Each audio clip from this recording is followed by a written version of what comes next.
The question is that the bill be now read a second time. I call the member for Baulkham Hills.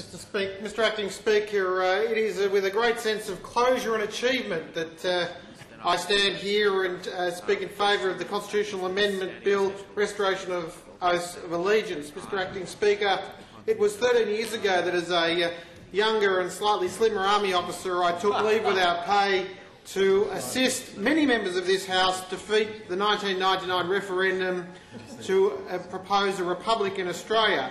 That referendum was opposed by many on my side, but naturally supported by members opposite.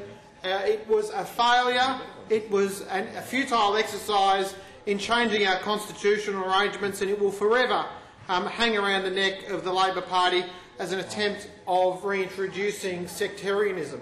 Mr Acting Speaker, as you well know, that campaign, like this amendment to the legislation, terminates Labor's republicanism by stealth. Mr Acting Speaker, I'm delighted to report that since the election of the O'Farrell government, we've returned the portraits of Her Majesty and the Duke of Edinburgh to go to Parliament House in a very prominent place. We've returned Her Excellency the Governor to Government House, and of course the Crown is back to the Parliament's emblem. Mr Acting Speaker, I don't think that the termination of that Labor campaign to introduce a republic is by any means finished. We still have to, of course, return the QCs to the legal profession and hopefully, like the Prime Minister of New Zealand, reintroduce the implementation of knighthoods. But Mr Acting Speaker, back to the bill. This bill is about recognising a basic constitutional reality that exists in this country, namely that Queen Elizabeth II is, by the grace of God, Queen of Australia and her other realms and territories and head of the Commonwealth. It is remarkable that members of Parliament, executive councillors, are prohibited from taking the oath of allegiance to the sovereign when assuming office. Yet, however, in the police force, in the military where I served, it is an essential part of their gaining rank. I do not understand, if it's good enough for the military, if it's good enough for the police, why the Labor Party are so opposed to it being good enough for members of Parliament and indeed in the Cabinet.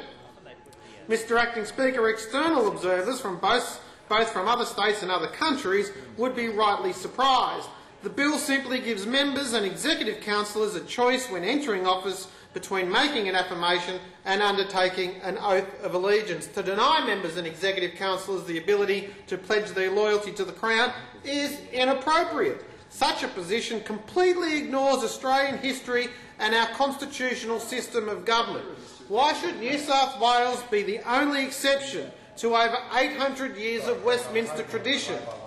When the constitutional vandal, the member for Liverpool, made his reasoning quite clear when he introduced the Constitutional Amendment Pledge of Loyalty Act in 2006. All he could muster in support of this amendment was the abolition of the Oath of Allegiance. What it was about his democratic theory. That was his democratic theory. He argued that the affirmation accepts that our real legitimacy comes from Australia and from the people of New South Wales, not from someone who happens to be the head of state. He went further to suggest that a pledge of allegiance to the Queen is wrong in democratic theory. Then why do our police and military have such a pledge? It is clear that the affirmation is no more or less democratic than the oath of allegiance.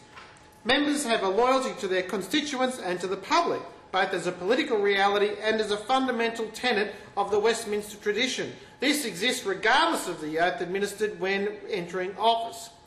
To suggest that we need to have the reformation for theoretical democratic reasons is to deny the inherent democratic nature of this House and all others like it across the Commonwealth of Nations.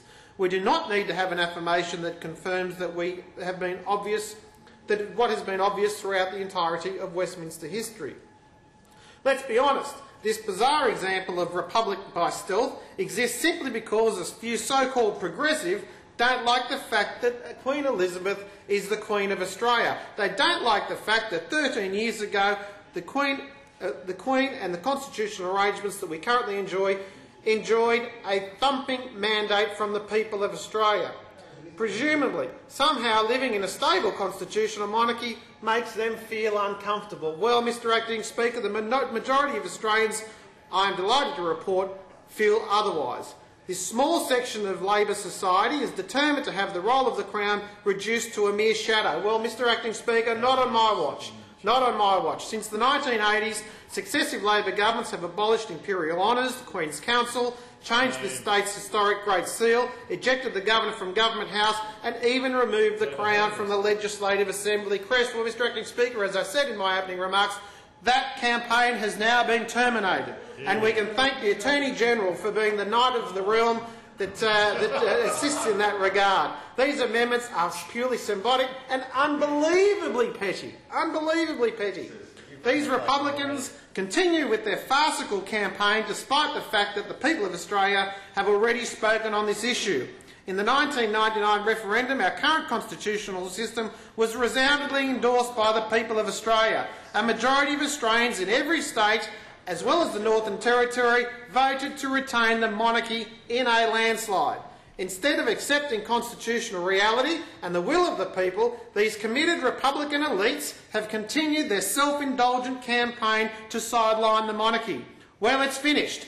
We can only assume that they do this because they think that they know the will of the Australian people, when indeed tradition and history suggests otherwise. Like it or not, the Crown and the Westminster system are significant parts of our heritage and our constitutional system of government. The return of the Oath of Allegiance puts an end to one of the strangest episodes of republicanism that this state has ever seen. And I might make a sidebar on that, Mr Acting Speaker, and refer people to Mr Lynch's opening remarks when this bill was introduced, and he talked about the oath and indeed knighthoods as being something that is akin to sectarianism that dates itself 300 years ago. Well, Mr Acting Speaker, you know, and I know, and indeed the Attorney-General knows, oaths and knighthoods are something that goes back to the ancient Roman Republic. This is not something that is new.